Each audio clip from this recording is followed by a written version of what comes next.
Welcome back to NBA Cinema. So it has happened, man. Jalen Brunson has signed with the Knicks 4 years, $156.5 million. And that is a $113 million pay cut from what Jalen Brunson actually could have gotten.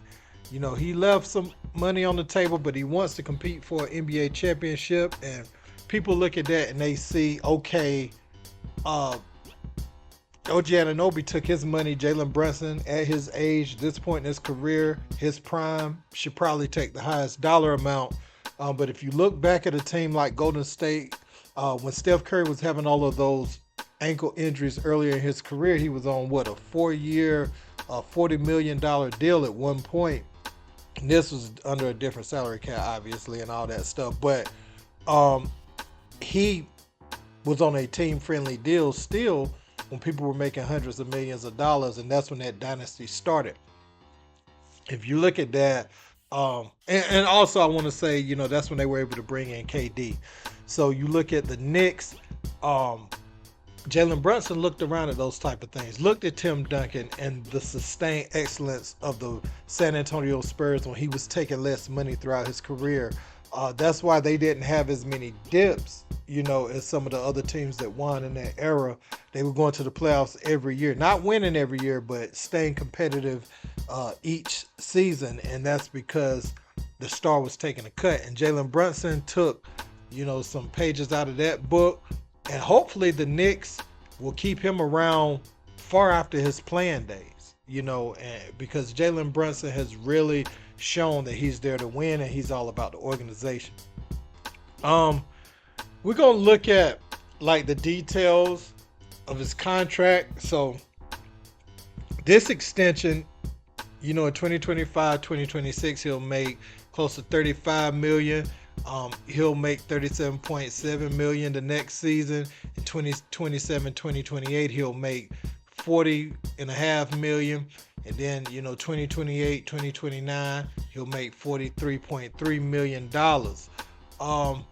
That total compensation will come out to, of course, $156 million. So we look at that. If he would have waited to next year, he would have made uh, 46 that first year, 50 million. This is if he would have took the 269 he could have got next year, by the way.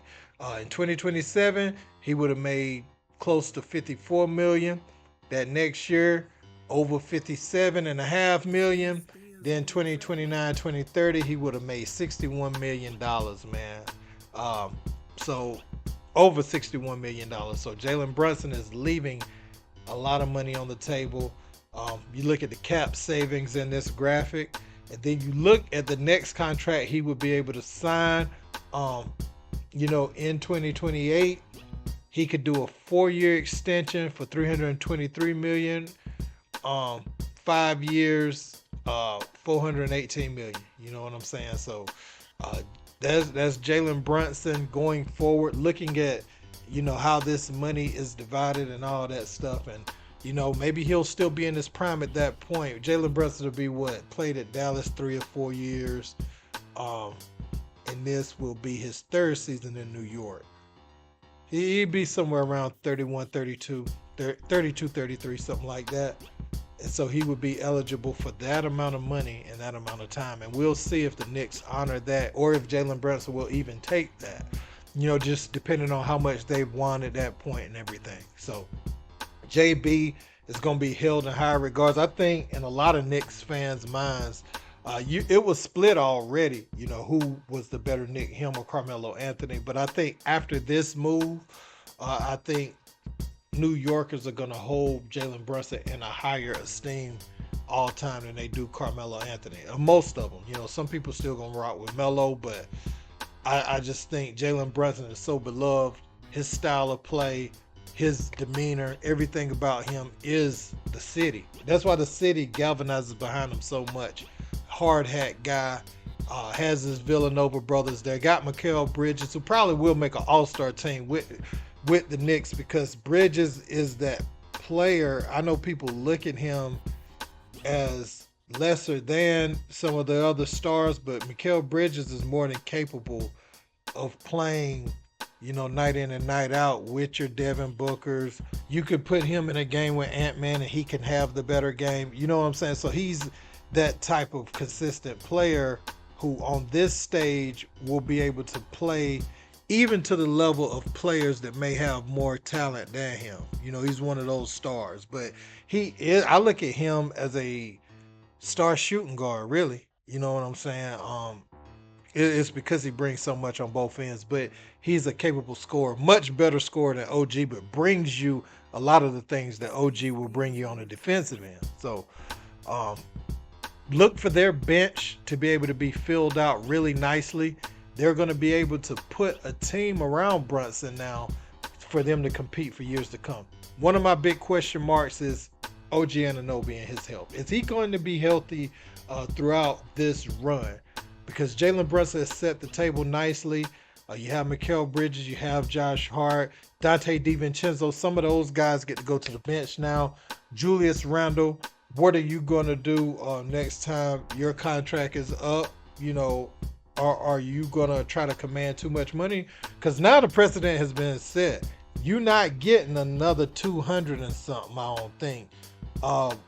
The reason OG got it is because they saw they could be just as successful without you as they were with you. And so how are you going to play? How are you going to approach this season? You probably should be the third offensive option now. You could even still be second because Bridges don't mind doing the other stuff and getting in where he fits in too. But, and I say that, you could be the first offensive option some nights when you have it going, but just get it to me this amount of times every game, that portion of your career is over.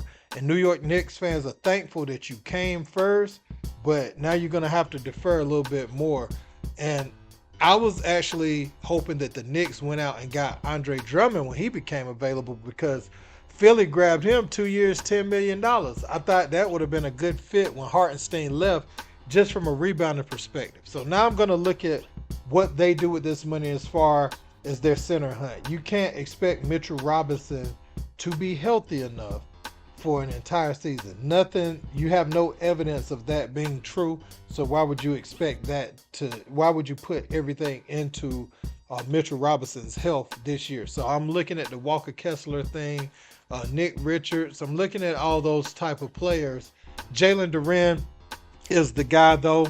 If you can go out there and get Jalen Duren, I heard some Alperen Sengun rumors. I don't know what's going on with Houston. I thought they would have signed him back for sure because he liked that. So if you can get Alperen Sengun, I think you're a championship level team. If you can get Jalen Duren, I think you're well on your way. I love that young man fit with this team. So I will be all in on Duren or Sengun. If I could get one of them to go with that and then fill out the bench a little bit more with some of the players, because I think they're very confident in Tyler Kolek's ability to run the team, which I am too. I thought they probably would have drafted Jamal Shead when the draft was going on, but they went with Kolek, and I can't be mad at it. I think they're going to be real solid if they get a center like that. Jalen Duren can move his feet, can actually do some of the things Bam Adebayo can do on the defensive end of the floor. Finishes strong around the rim, got a touch. He really could be molded into a Bam. That's why I'm saying Jalen Duren and Sengun. Sengun kind of does some of the things that Joker did early in his career, better athlete, and has had good games against Joker this year. But Sengun almost is like a all-star level talent. Like, that's the natural progression of his game, but I also think Duren could be that presence for him too, man. So let me know what you think about this move. Jalen Brunson saving the team, most team-friendly deal I think I've ever seen in my life.